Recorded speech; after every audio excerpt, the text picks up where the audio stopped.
Talk about a fun sucker.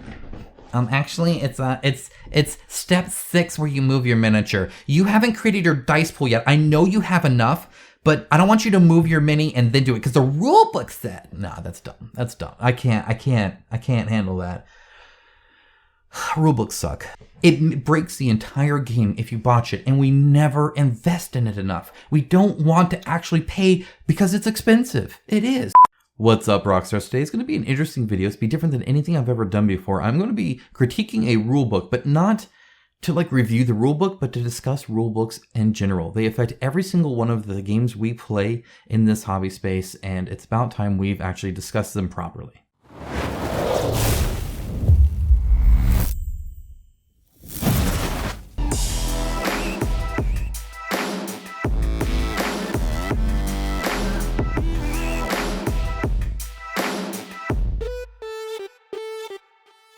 Thank you to my channel sponsor, Into the AM. As a company that believes hard work and a great product is a proper way to conduct business, I am delighted to have them as part of the channel. They have some of the coolest graphic t-shirts around and an absolute best fit and feel that has continually exceeded my expectations. With new shirts arriving all the time and other products like boxers, hats, and even a monthly shirt club, I wholeheartedly recommend them to you. Check out the link in my description of this video for an exclusive 10% off everything they sell. As always, a huge shout out to my patrons and YouTube members. It is through their financial support that this channel is possible. If you appreciate the videos that I make for you guys every single week, there is a link in the description below to that, and even $1 a month would help greatly. Thank you so much for your support. With that out of the way, let's go ahead and dive right in. Now, this is going to be a little interesting. I think I might get a little heated because that tends to be how I do. I'm a passionate guy, and I apologize if you can't handle that, but there's no ill intention, I promise. I actually hope to get out of this video a better sense of what works and what doesn't, and what needs to happen and what doesn't need to happen, and what we need as consumers versus what developers need to put out there, right? I'm going to be having a lot of different conversations around different ideas, different things, and I'll try and talk through them as I go through, and I'll try and show some examples. But it'll be a little weird because I've only skimmed this rule book. I've read the original one and it was terrible, and I've skimmed this one and I think it's terrible. And so to come out with a Rule 2.0 and not fix the issues that I felt were there, we need to have a conversation, right? And so my opinion, also to preface this, by the way, is I hate rulebooks. I hate rulebooks. I think they are the worst part of this entire industry and the single thing that holds back board games more than anything else. If I say, hey, you want to go have some fun and watch a movie? And they say, sure. It's like, okay, go read this technical document for an hour and then make sure to memorize it all, and then you can go watch the movie. But we'll pause the movie about every 10 minutes to go look up that technical document again. Nobody's gonna watch movies, right? That's dumb. I want to go and just watch a movie. Well, I want to go and just play a video game. I want to go and just play a board game. However, the board game has that rulebook problem. So I think it's a problem. I don't know of a perfect solution. I don't think there is a perfect solution for anything, I guess. So, but either way, I'm going into it knowing that we need to make this pain point that's always a pain point as less painful as possible, right? And so we're going to be talking about that. Now, this is for Batman Gotham City Chronicles, and it has a 2.0 rulebook out now, and we're going to go take a look at it. To give some history, I guess, because I think that's important. So Monolith makes Conan. Fantastic game, by the way. Very good game. One of my all-time favorites. I've played that more than any other board game I own. I've played like Magic the Gathering and some card games because they play so quick, and I've played them for years. So I've played that more. But for board games, it takes the cake. I've played Conan more than anything else, and I love it to this day. I always love it. I've never had a bad time with Conan. Always enjoy myself. So great game. Terrible rulebook. The problem with Conan's rulebook is it's too short and doesn't cover enough information. That's what everybody said, and it's true. It's like 12 pages. There's a lot of images. There's not even a lot of text. You could read that sooner than you could read the first section of this rulebook, the entire rulebook. And even then, it's split into a hero book and an overlord book, and it's a mess. It doesn't tell you so many things. You either have to guess or look online or just make a house rule of it. It doesn't cover all the situations at all, and while it gives you a general guideline to be able to play, you're gonna have questions that come up that just aren't in the rule book to even find out. You can look at it, you read the whole thing again, and you still won't get an answer. Very much too little information. So they knew this going in, and if you didn't know, Batman Gotham City Chronicles uses the same core mechanics as Conan. Conan. It has the river system. It has the kind of the gym stamina system and all that kind of stuff, energy they call it here, but it's the exact same style, right? Now it's fine-tuned in a different way, and there's a lot of nuance there I could talk about. I did in my review. I'm not interested in doing that now. Their response to the too little information for Batman was to give too much information. We're going to be looking at some of that now because it's still here and I still think it's too much. So if you see right here, it is 67 pages. And if you've played Conan, or even if you played Batman, while there's a lot of symbols, right, that you have to look up, and that I've talked about symbols and how nobody knows what symbols mean. Nobody speaks that language versus English, where at least the people that speak English know that language, or whatever it is, right? Like at least you have that. Nobody knows symbols. So you have to look it up all the time. Besides that, the gameplay itself is fairly simple. You move, you attack, you manipulate. That's pretty much it. There, you do that with your energy system until you don't have any more. And then you refresh and get some more. I mean, it's not that complex, but they make it complex here, and it's so bad.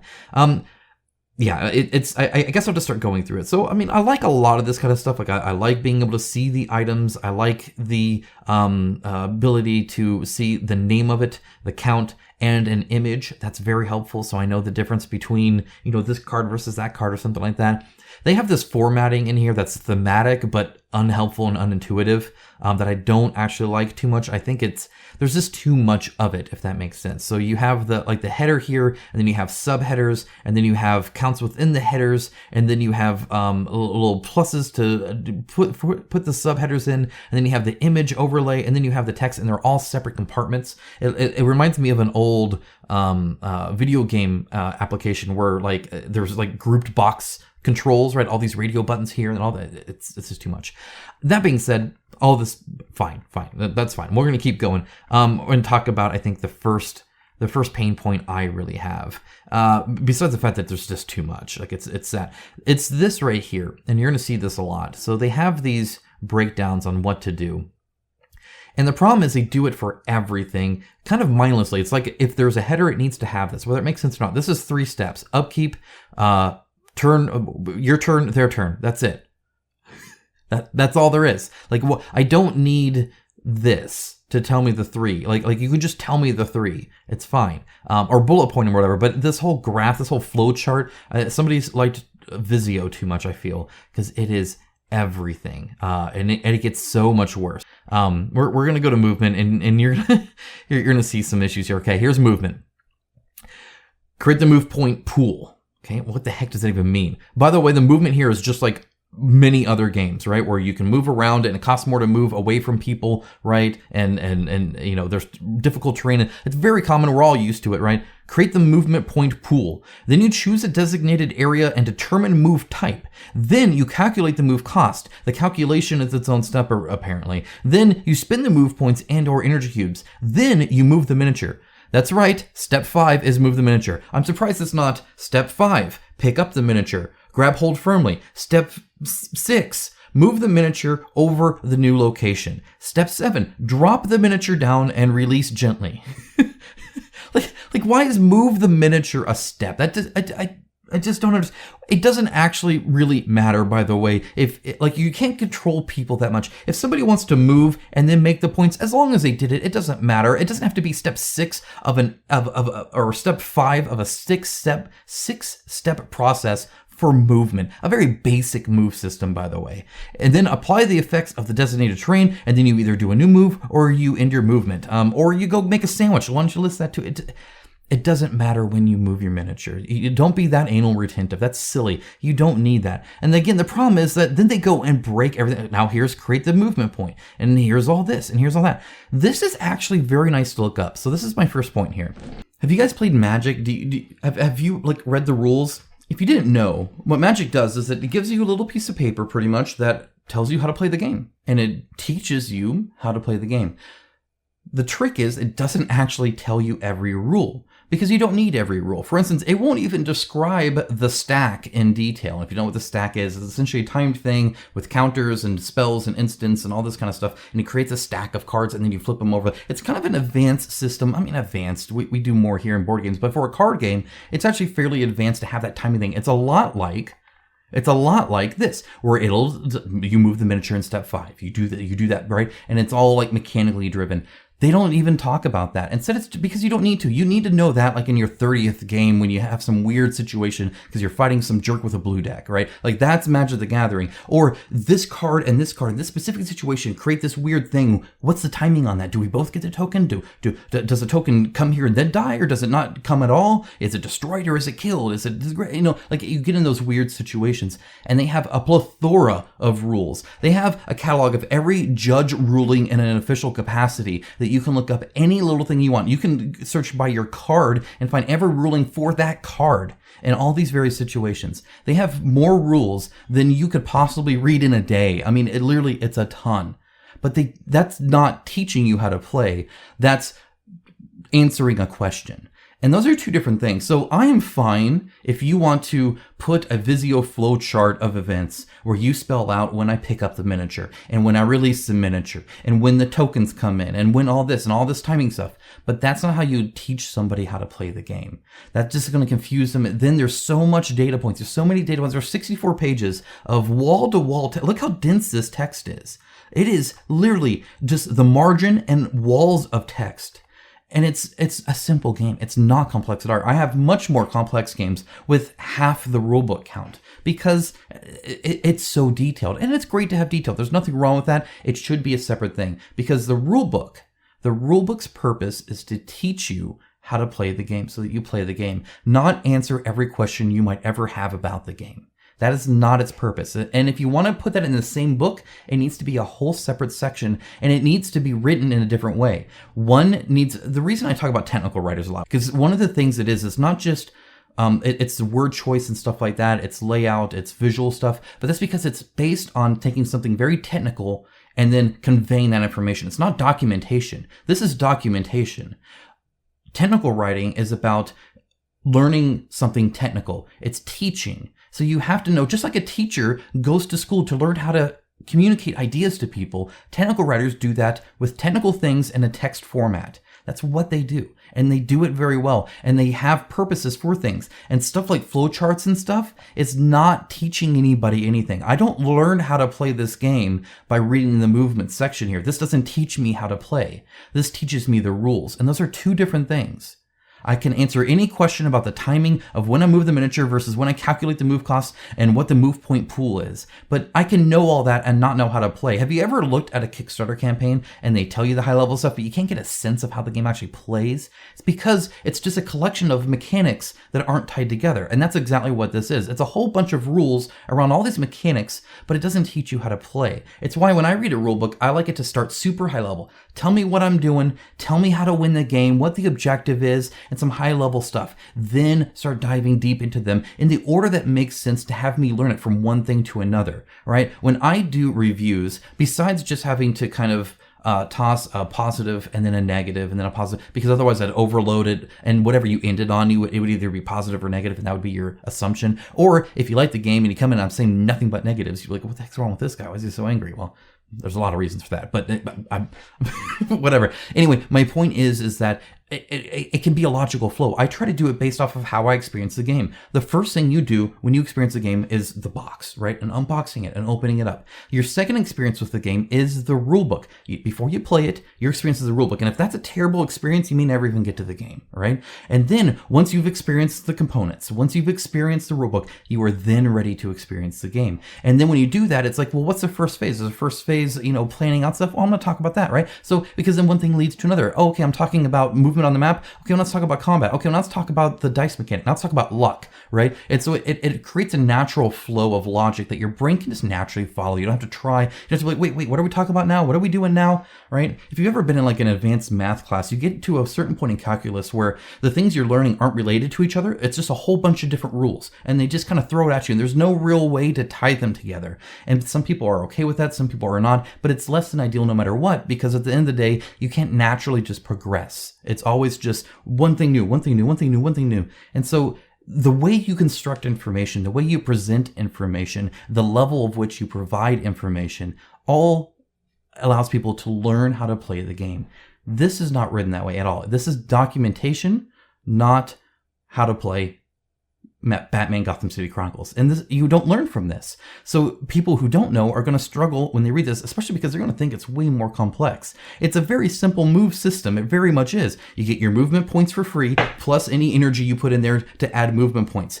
However many you need to go is however many you need to go. You -1 for every enemy. Okay, there. Now you could go play Batman and do all the movement you want now. You might have a question. What about this situation where this person has this specific skill and it's in this terrain type? This is where this comes in handy. You can look that up, and I'm sure the answer is written here, because everything's written here. But you don't need that just to go play your first game of Batman, or your second, or your third, fourth, or fifth. It's only, like a half dozen games in that you're suddenly like, oh man, maybe I need to, what's the situation here? In which case, that is better formatted in a way to learn. So that's already an issue, right? The amount of text, the amount of notes, the amount of examples, of the flowcharts for everything. I don't want to see a single flowchart really, unless it's absolutely necessary. And to be honest, if it's that complex, there's probably a better way to go about it anyway. If like it says here, like combat is apparently 8 steps. I don't know if you knew this or not, but the combat in Batman is swords versus shields. And Batman, it's the explosions or whatever, but it's the same thing. Swords versus shields. I can say that and you instantly know what I mean. Did you get more swords than shields? Yes? Well, then you did damage. Now there might be a question, do you do a set amount of damage or do you do a damage per one that breaks through? There's some variety there, of course, and manipulation and whatnot. But either way, you understand the system. You roll die. I got this symbol, I got more, I win. It's not an 8-step process. Nobody's doing 8 steps every time this makes it seem like you're doing 8 steps every time you roll dice. Well, first I have to declare the target, and then I have to spin the energy cubes, but that's only for the heroes. Then I create the dice pool, and then I add the weapon bonuses, and then the elevation bonuses, because the weapon bonuses are heroes only, so they get their own step and a set of elevation bonuses. Then you roll the dice pool, then you do your rerolls, then you calculate the number of successes, and then you do your defense. Look, okay. So most people would just put 7 and 8 as calculate or determine the results, right? In other words, you're doing the number, and then once you have the number, you do the number, which is the defense and wounds, right? How many did you defend? That's part of calculating you don't calculate the number of successes and then, yes, technically you can, right? You'd be like, okay, I got 7 of these and 2 of these. But to make those 2 whole separate steps, and then to actually even break because this drives the rulebook structure. The rulebook is structured based off of the flowchart. So you're going to get a 6 and a 7, and they're a sentence each. The controlling player rolls the dice pool. They may attempt to improve by rolling the re-rolling. like this. And then you calculate the successes, and then you do the defense. The target of the attack must now defend themselves and then apply wounds, if any, which is really just subtracting shields from swords. Like, it's not actually that complex, but it makes it seem complex. It has all these different notes and all these different things and all. It's far too much. You like the elevation bonus and then the weapon bonus being separate. In other words, we're separating the types of bonus because one is hero only. Just say you apply all bonuses that are applicable. Heroes get weapons and elevation. Non-heroes only get elevation. There, I said it. It doesn't need to be 2 separate steps. It's one sentence in a rule that is words, not a flowchart, that just tells you how to attack. Just tell me how to attack and how to defend. That's all I need. I don't need an 8-step process. I don't need to follow a questionnaire and then go ask my neighbor what he thinks about it and all that. Like, it's too much. It's terrible. Let's go to thoughts. I have an example there too. I wanted to share here. Thoughts. Okay, so I feel like sometimes they don't read I feel like somebody didn't sit here and read from page 1 to page 0, nonetheless, as a new person, because you repeat yourself a lot because you're having to define everything. Again, this is a database of information printed out for you is what this is. So thought, and now it has to define what thought is. This action represents the active miniature interacting with their environment in some reason-based way. Okay, first of all, that's fluff. That's not a mechanic. So you need to decide in a rule book, are you adding fluff, right? You've ever read a rule book that like makes jokes and stuff like that? Or are you strictly listing rules? If you're strictly listing rules, like I would think would be a case if you're have flowcharts and stuff like that, then I don't care what the meta theme is of a thought. I need to do a thought test. What is the thought test, right? So it's a kind of mixing different things in there, but then you go straight to automatic thought. Automatic thought represents, again, it's that blank represents blank. And you have that in every single thing. This is this. Movement represents a character going from one location to another. Why would I need it? I don't care. Like, it's movement. It's thought. A reason-based way? What? That's what thought. Come on now. Don't define thought for me. You're not a dictionary. You're a rule book. Teach me how to play the game. Oh my goodness. It's so much. Okay, we're going to keep going towards the end here. We're almost there. Other rules. Okay, I like seeing that at the end. Okay, so this does not have an index. It has a glossary. The problem is the glossary starts on page 55, and this is a 67-page thing. That's because glossaries are not as good as indexes. Or if you do have a glossary, that doesn't excuse not having an index. I'll tell you why. So first of all, you have a risk. And this risk is right here. This glossary has information that isn't found anywhere else. Because this glossary is doing many different purposes. It's a jack of all trades, master of none. It's not good at any of them, but it's trying to do multiple. It's trying to be an index, so it'll list multiple page numbers, and it's in alphabetical order, not based off of just the headers. Great. Okay, so it's kind of like an index, but it's not as good of an index because an index typically fits on one page, maybe 2 pages. This is across many pages because a glossary defines different things. So it has this big, it's not just occupation limit, see page 34. It's occupation limit, see page 34. Here's a big long thing of it. And now it's multiple pages. So now when I have to look up something, which is what an index is for, and is why it lists multiple pages and is in alphabetical order, I'm flipping through 3 different pages instead of just one. I can't just look at it on the back of the book. I'm flipping over and I'm trying to find where the G is or whatever, because it's not just a simple quick list. Inherently worse than an index, but trying to serve a similar purpose. But again, anytime this is something a technical writer will instantly pick up. And by the way, the reason I talk about technical writers a lot is because I sat next to our technical writer when I worked at a Fortune 40 company. We hired him on. He was amazing. He was also a nerd that did the board games. I've told you stories about him actually. So he did a lot of D&D stuff as well. But he was right across from me in the cube. So we would talk all the time. We became friends, and we would talk about stuff like this. You don't want to ever put new information in a call-out box. So anything like this green or the notes or something like that, additional notes, and you don't want to put them in anywhere like a glossary. In other words, if I'm trying to find something about allies, I'm going to be trying to look for allies in the book, or where I would talk about that in the heroes section, right? Maybe it's under the heroes, like, so you might go there, whatever. Well, no, you might have information just about it here. Or if it's something that like character pool is on page 32. Unless all of this information is also on page 32, in other words, unless it's regurgitating information in the rule book, like in a summarized way, you're adding new information that I don't know to look when I'm only reading page 32, unless I read through the glossary as part of my experience of reading through it. You don't want to tuck information away in other locations that the user wouldn't naturally go to learn the game, right? So you don't want it in examples. Like if it's only mentioned there, you don't want that. You don't want it in like side notes. A side note should amplify something already said, not introduce something new, and it shouldn't be in a glossary either. So having a glossary with definitions inherently makes you want to put rules in there, and those rules might not be the same ones, especially because you have stuff like ally and stuff like distance and stuff like that are different, and that's because it's also a definitions sheet.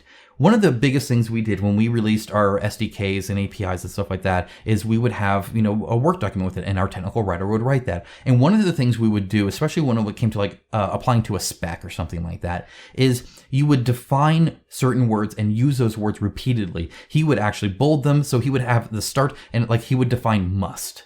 Or he would define may. In other words, this must do this versus this may do this. Well, that's very different. And if you have a very clear definition of what must is, then every time you see that bolded must, you know exactly what you're saying there, how to interpret that. It was one of the first things he actually taught me. Have you ever read a rule book and then tried to figure out what adjacency means? It's sometimes really hard. Like, what is adjacent, right? And so, and even here, it says like adjacent areas, and it doesn't give a definition of adjacency here, but it does give a definition of ally, right? Adjacent areas, I got to go look on page 16 and hope the definition is there. What does it mean to be adjacent, right?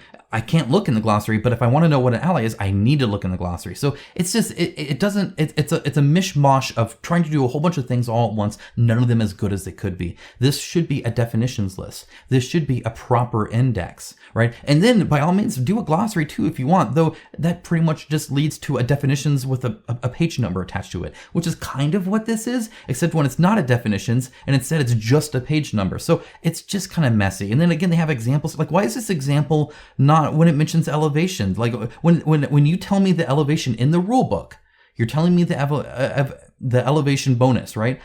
If you need this, put it there. If not, then don't. And of course, there are some symbols in here, and you don't really see those symbols listed in a nice way later. And then that's not the last page. So now, a lot of times you put it on the back, right? The index is on the back, so you can put it on the table and you can just read the index. It's right there, or a player aid or something like that. This didn't put a player aid in the back either. Instead, or it's in the very back page. You just have to lift it. You can go right there. This is several pages in. You have to go find the glossary every single time because you're not just going to open right up to it.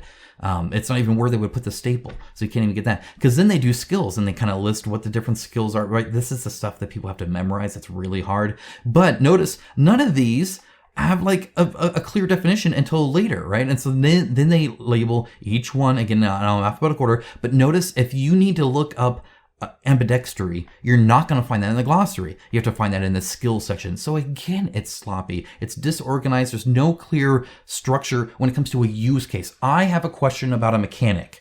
It might be a skill, it might be something else. Where do I turn? And if I have to follow another flow chart on, well, if it's a skill, then you do this. If it's a trait, you do this. If it's a definition, you'll find it in the glossary. If it's a something that doesn't have a definition, which you don't know about yet, go find it in the glossary, but then you're probably actually going to have to go to another page. It's a mess. It's just inherently a mess. I don't think they had any use cases when they're making this. So then now they have all this. And by the way, all of this is new rules. So you're now past a section, the glossary, which ideally you stopped like you shouldn't have to read the glossary to be able to play the game. You should have know what everything is. And the glossary is just further defining or a lookup, right? That should be the case. All the rules should be in the rules section. We're now out of the rules section and into the glossary section. And then we go back into a skills section, which looks like the glossary, but now has 100% new rules. Every single one of these is new rules you have to know to be able to play the game at all. You must read this. But there's no inherent way for me to know I need to read this, where I don't need to read that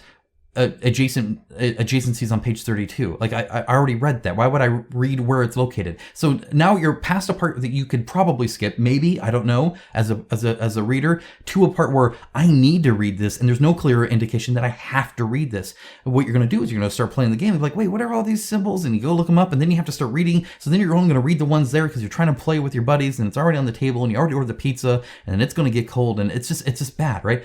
Again, multiple pages of this too, of course, because it's a whole bunch. This is the problem with the game. This is what bogged people down a lot, is just there's a ton of this stuff. And a lot of it's like minor switches too.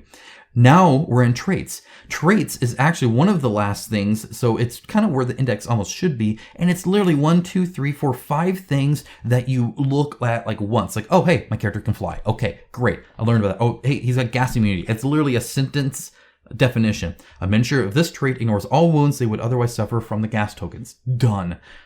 This is a whole page and it's after all that. It's easier to find this than it is all those others that you actually will have to look up many, many times. So when it comes to an organization standpoint and a usability standpoint as a physical thing where people have to leaf through it, it's just sloppy because after all of that, remember we already looked at additional rules. We now have a customizing the difficulty additional rule where it's just this, hey, you can do this little thing. And then that's the last page. And then there's nothing on the back. So there's no player aid on the back or anything like that. It's just, rule books suck. All rule books suck because having to read a technical document sucks. Nobody enjoys that unless they're monsters. It's not fun to read technical crap and to learn about this mind-numbing thing and this night. Like, you just want to play a board game, have fun with your friends, not sit there. Like, is that what you're going to read? Do you read the phone book too? I mean, I guess some people like review things called encyclopedia, so it's whatever. But that's not me anyway, okay? And this is my video, so I get to say it. It's not a fun experience anyway. It's just something you have to do to learn. The problem is that they're written so badly. We never get professional, like actual professional, documented, I have a diploma, here it is, I would do this for a living, this is what I do in a professional space for companies kind of thing, right? You can hire these technical writers to like actually do what you need to do. For whatever reason, the most important part of this, you could have some minis that look a little ugly and still play the game. If your rule book sucks, you can't play the game. You want to know why Limbo didn't take off? It's because the rule book was garbage. Now, I happen to be able to have sensed enough about it, put in the effort to ask questions, and made a whole bunch of freaking on the fly. Okay, yeah, sure, that's how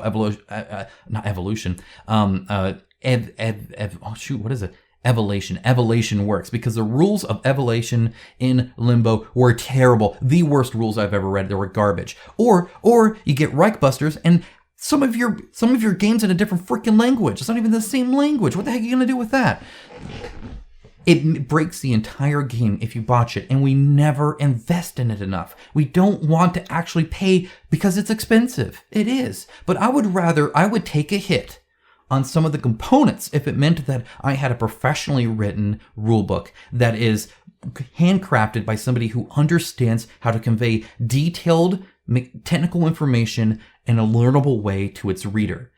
I would kill for that. That could be your $1 million stretch goal, and I would up my pledge to an all-in to get that. Yes, please. Pay the money, pay the premium. I want to pay more for that because I'll have a better experience for it. Everybody will. This game was reviewed hard, and it was 100% because of this. There were actually a few other things, but like this is the main thing. It really is, because if people don't understand how to play it, or if their first impression before they even touch your game on a table is to read this crappy manual that you have, it sucks. It sucks all the fun out of it. You go into it different, right? If you go into a movie and all you heard was how awesome it was, and you're like, oh man, yeah. If you go into the Batman thing, I love Batman, this is gonna be so sweet. Robert Pattinson is just amazing at everything he does since Twilight, and it's gonna be awesome. You're gonna have a great time in the Batman. If you go in there saying, oh man, Batman's such a stupid freaking character. I can't say, I once sat through a 3-hour long TV Land marathon of Adam West being Batman. It was torture and I hated it. And then you sit there like this. Are you going to like the movie as much? No, of course not. If you sit there as a critic and you're going to be like, okay, I'm going to watch the Batman with a notepad right here, you're going to view it differently. How you go into the game matters, and the rulebook directly affects that.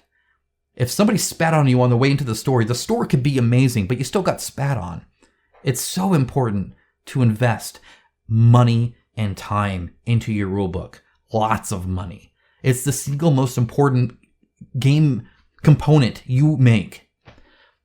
As I said, there are different ways of doing things. I am not against a database style. Here is everything. Like I said, Magic the Gathering does that, and it works for them in a competitive way, in a way that it wouldn't work otherwise, where you can look at every judge call on every specific character need, every special thing there. Imagine if they doubled down on this and they're like, here's retaliation. But you know what would be really interesting is if it said, here's retaliation, and by the way, every now and then, once in a blue moon, every 30 games or so, you might also have a person that happens to also have this debuff on them, and that kind of makes the retaliation mechanic seem kind of weird. Here's the call for that. By all means, do that. If you want to take the time to do that, that's fine. Have a lookup system. That actually benefits from being digital, because you can search for it, you can find it, you can click on just retaliation, see every rule that retaliation does, right? You can organize data much better digitally, right? Because you can just tag stuff with different things. Okay, everything that, that's relational database, so where it comes from, right? Here's retaliation, and here's every little thing that links to retaliation, every rule that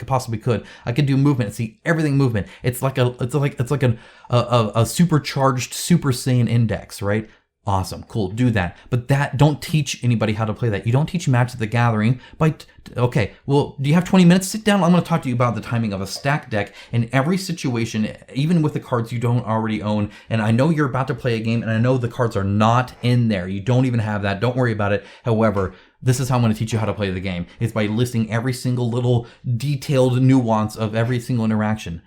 There are better ways to teach people, where there's a higher retention, where it's a more enjoyable experience, where it's a quicker experience. Now, you have to put enough. If you have too little, you have the Conan issue, right? If it's just like a quick start guide and you think, oh yeah, I can just play the game, but then the moment you play it, you have to go look up the rule book, that ruins it too. You know what ruins first sessions? When they're 3.5 hours long, because every 2 seconds, everybody is turned, oh yeah, let me look that up. Oh yeah, let me look that up. You're having to look it up because either it didn't teach you enough, or in other words, like the information's not there, like if it was a quick start guide and it just didn't have enough information, or it taught you in a way that doesn't actually teach. This is a rule book that does not teach you how to play Batman. This is a rule book that tells you, hey, having already played Batman, here's how this specific thing works. Here's the exact 8-step process for doing this. And there is such a thing as too much information. At some point, you just got to be able to trust the player. There was a post on Facebook once. Guy was writing his own rule book. And he said, this is pretty much a word for word quote, "Hey guys, I just deleted this from the rule book." And then he posted what it was. And it says, "Place the game board in the center of the table." And he said, "You guys are just going to have to figure that one on yourselves, but I trust you." You will be amazed by the stupidity of people. You really will. But you do have to ask yourself, like, do I need to define this? Do I need to define in the move step that you can move your miniature? And do I need to define when you move your miniature? Does it have to be there? Can you move the miniature before? Does it have to be step 6 to move the miniature? And how much detail do I need to do on move the miniature? Does it need to be its own thing? Or can it just be you got to ask yourself that going into all this. So again, I did not write this, obviously, because I wouldn't have, not like this. And honestly, I hate all rule books. They all suck. They all do. Some are less sucky than others, but they all suck. What do you think on this? Am I way out of line here? Did I just talk a whole bunch of nonsense? You're like, I disagree with everything. I love to know when to move my miniature. Maybe you're that guy, in which case we're not friends. I'm sorry, but we're not. I can't handle you right now. You know what? You move your miniature whenever you freaking feel like it. And if it's an invalid move, well, you know it's a board game. I'll either say I'll allow it or not. I don't need no rule book to tell me otherwise. No. You're on step 4. Wait until step 6 to move your mini. I would not play games with that person. Yikes! I'm talking about a fun sucker. Actually, it's step 6 where you move your miniature. You haven't created your dice pool yet. I know you have enough, but I don't want you to move your mini and then do it because the rule book said. Nah, that's dumb. That's dumb. I can't handle that. Rule books suck, and we need to fix it. And we need to get to a point where we invest in it, where we as backers demand it, and as companies supply it. That is how you make these better. It's the single worst part of the industry, in my opinion, because it prevents so much good from happening. I haven't played Madara yet. You want to know why? Because the rule book is 64 pages or some odd junk, and it's in like 3-point font. It's actually, I swear it's like 9-point font. And it is big pages, 64 pages. And it is like walls of text. There are so many rules in there. I love that there are a lot of rules in there. And I too want to play it. But I would love to have it separated like I described, where it's like, teach me how to play the game so I can start playing the game. And as things come up, I can go reference it very quickly in a format that's meant just for reference.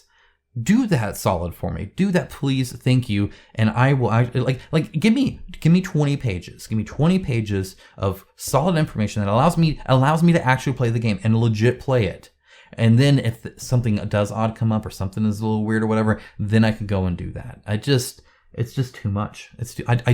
There's never a moment in my day where I'm like, I have nothing else to do. I'd rather sit for 2 hours and read the Madara rulebook. There's always something I'd rather do more than that. I would rather mow the lawn than do that because it'll take less time at least. It's too much, and part of it is just because we don't format it well. It's just like the glossary's trying to do different things. So is a rulebook. The rulebook's trying to teach you, it's trying to document, and it's trying to be a lookup table. And those are 3 different things that you would do in 3 different ways, and it's trying to do all 3 of them in a worse way. So anyway, we need to get better than this. This is kind of a disappointment. I was very looking forward to a much more streamlined and learnable Batman rulebook. I can't tell what's changed. I gotta admit, I've read the original. It's been a while since, I got it when I got season 1 and I read it and I played it. I can't tell a difference. It is still 67 pages of info dump with flowcharts that are just, it's too much. It's too much. This is not teaching me how to play Batman. It doesn't teach anybody how to play Batman. This is not how you learn. Dear God, no, please. Unfortunate. Unfortunate. I don't want to pick on Batman though, because this is something I've seen every single board game. They all suck. They are all trying to do too much. None of them, either it's hyper learnable, but that means it's very streamlined, but that means that I need my questions answered, right? Or I can get all my questions answered, but I can't learn how to play the freaking game because I have every question imaginable answered. We need to have at least something in between or different things for different things. And we need to actually get some like professionalism in here. Like I know, like they hire actual artists for their sculpts, right? It's like they're like the top of their game, right? Premium. Yeah, let's pay the guy that everybody knows their name of to sculpt our minis. But we won't pay to like have a legitimate company, because there are actual companies that have technical writers, and they're often contracted out. They're used to working on contract, because normally you don't need them every day all the time, and most companies honestly don't want to pay technical writers every day all the time. If you can, it's great. It's a great luxury, and you'll find endless uses for them. Trust me. But yeah, it just anyway. Let me know your thoughts on this. Let me know if I'm way out of line or if you're in agreement or if you have additional thoughts. I'd love to chat with you. And yeah, that's it. That's it for today, guys. Have a great rest of your day. I'll talk to you guys again very soon. Bye, guys.